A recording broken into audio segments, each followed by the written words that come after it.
update natin para sa lagay ng ating panahon ngayong hapon po ng October 26, 2023 na saan sa ngayon ay patuloy pa rin po natin na binabantayan ang kumpol ng kaulapan na ito at lumalawak na rin ang sirkulasyon nito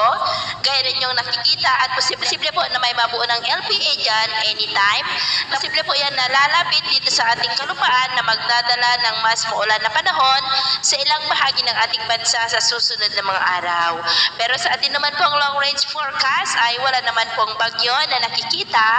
na tatawid dito sa ating bansa hanggang po sa matapos ang buwan na ito o hanggang sa susunod na 2 linggo. At sa lagay po ng ating panahon ngayon, patuloy pa rin ang pag-ihip ng hanging amihan dito po sa northern part ng Northern Luzon. At ngayong hapon ay maulap na kalangitan na may mga pulupulong pag-ulan ang ating mararanasan sa may Ilocos Region, ilang bahagi ng Cordillera, ilang bahagi ng Cagayan, Nueva Ecija, Bulacan, Cavite, Batangas, Mindoro Provinces, Palawan, Panay Island, ilang bahagi ng Negros, Northern Cebu, Leyte, Samar Provinces, Dipolog, Misamis Occidental, ilang bahagi ng Northern Mindanao, Cotabato Provinces, ilang bahagi ng Caraga at Davao Region. At mamayang gabi ay generally fair weather ang ating asahan sa malaking bahagi ng ating bansa,